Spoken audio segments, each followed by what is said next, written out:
Hi! Hello world! Relationships will often push us to edge of our limitations until we are left with a choice. Step back into what's comfortable or step up into greatness by becoming a better, stronger, and more loving human being. We experience growth when something no longer scares you but prepares you for greater things. Sometimes, growth is painful and scary, but we have to do it if we want to love our life. Growth is when you stop reacting impulsively or emotionally to situations and start responding in the most loving and best way possible. Growth helps us to show up and transform your pain into courage, passion, and strength for yourself and others. Two people who grow together want to stay together and learn how to love each other better. Don't stay stuck. Level up until you feel proud of who you are and the life you have created. By Joel Clemons. On the post of Anna, she captioned it with, "The art of living beautiful, that's how I would describe my here and now. Ever since I started allowing myself to have everything I need, feel, and want, life took me a different meaning. There is no what has been or what is yet to come. I'm in what I can experience at the moment. We are all still running somewhere. For what? For what? Is it really worth it? I guess it's not worth it. Because all we have is the present moment. Stop for a moment and see what you really have." I attend two great events, the Justina concert, which is hard for me to put into words. Justina, you on stage are not only a body but also a whole soul. Your music connect. It's a parallel world, stop, timeless, and suddenly during the duration of the concert, turn to each other, lasting full of infinite love that was an experience for me. I cried and smiled at a change, moved more and more with each passing note, thank you. At Kinogram Cinema, Marietta and Katarzyna light us through to time because the movie, The Art of a Beautiful Life, was very touching for me. For such movies, it's worth going to the cinema. They contain everything, the essence of life, plus acting at highest level. Andrew and Florence, be sure to go to the movies from January 3rd. Asana said, "The wild animal just woke up. Leo is like me. He doesn't talk right after getting up. He needs to figure out what just happened and always comes to me for cuddles."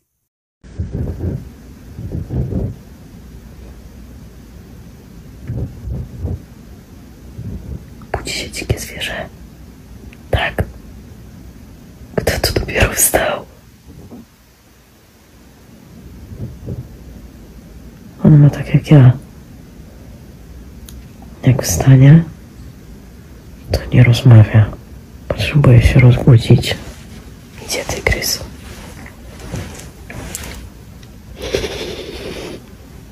Posypuj. Maleństwo kochane.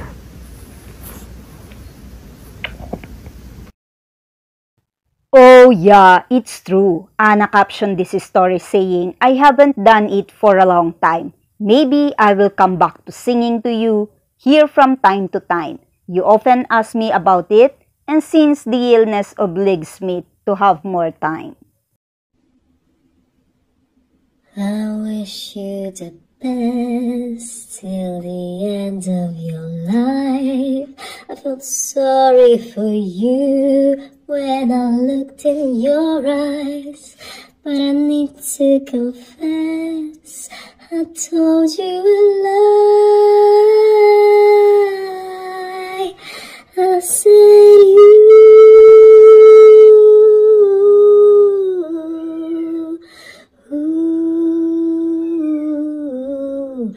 were the love of my life,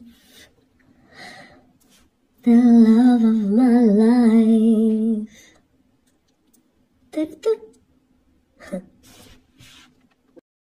On this story of Anna, she is saying to us, "Dears, I read some of your messages about some rumors. Answer the question by yourself. Why do you keep including me in this? This is really tiring.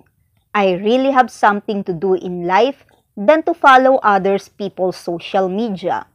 Maybe it's finally the time for some of you to cut off and separate fairy tale from real life. Peace and love, Ama." After workout, take a pose and 1, 2, 3, click the camera. But Simone, what are you hiding on your cup? I know it! A big congratulations, Michele, that your new song, In My Head, is already out and we can all listen in any music platform. More blessings to come, more songs to come. On this story of Michele with the background music of Under Your Spell by Desire. The song is about the difference between love and obsession and the strength of feeling that comes with desire. The song includes lyrics such as, "Do you know the difference between love and obsession?" And the lyrics, "I don't know. Do you think this feeling could last forever?"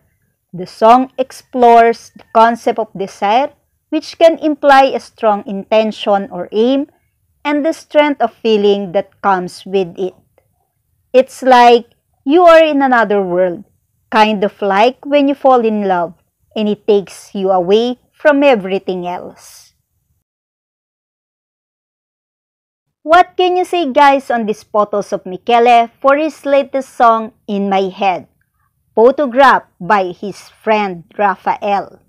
For me, he is always stunning gorgeous that women will swoon and scream for him.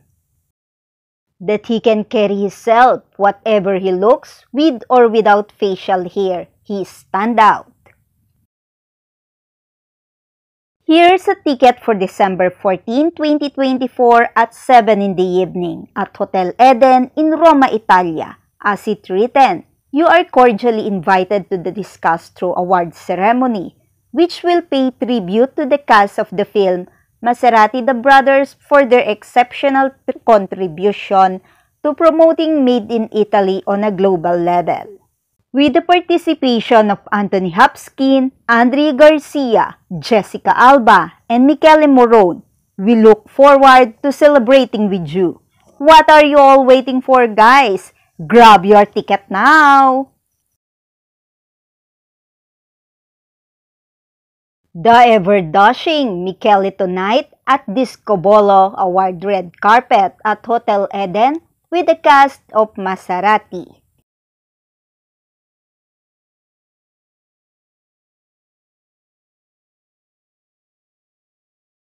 As we can see, he is ever elegant on his tuxedo.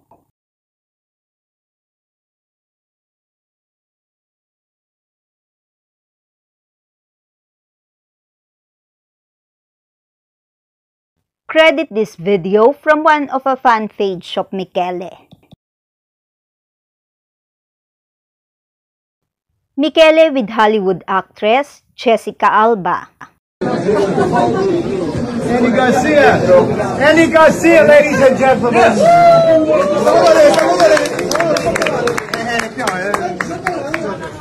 Oops.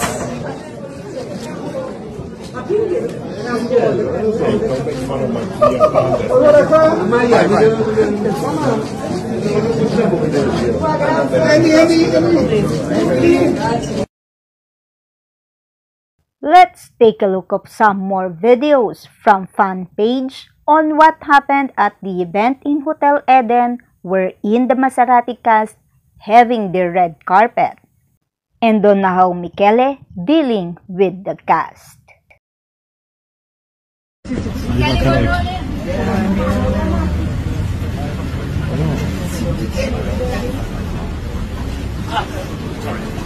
Michele, quindi essere qua? Ok. No, guarda che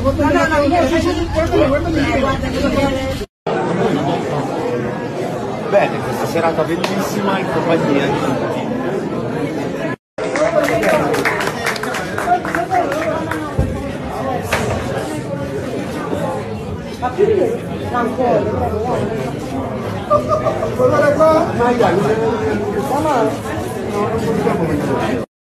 It's true that it is a wonderful evening to all, especially for Michele and the whole team of Maserati.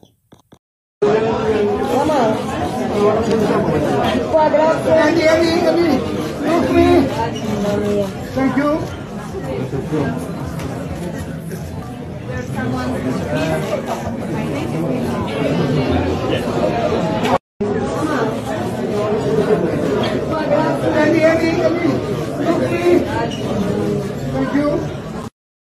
Who would agree that tonight we cannot see Massimo of 365 Days personality looks, but a new Michele Morone for Maserati the Brothers?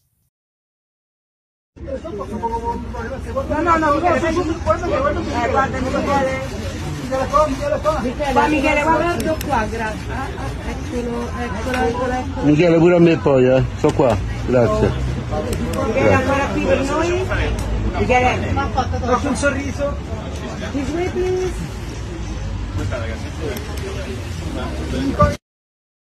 Oh, definitely we can see clearly who is the real Morone. Thank you for watching my video today. Comment your reaction below. Don't forget to click the like button. Share this video to others and please subscribe on my channel. Day 349 of the 366 days of 2024. A message to all. We all get afraid. We have all been hurt and we all trying to protect ourselves from more pain and loss. It's an unavoidable part of life, but we don't want to get stuck putting our energy into what we don't want. We need to focus more on what we do want. If our mind perceives everything that happens to us as a threat to our safety and happiness, then we will struggle with anxiety and can trigger very easily, which then cause us to make decisions from fear. By choosing to believe that you are loved, then you change your relationship with love. You become a source and creator of love by choosing love as your deeper truth. You learn to stop agreeing with anything about yourself that is untrue and hurtful or has been preventing you from being vulnerable and connecting authentically with the people that you care about. By Joel Clemons.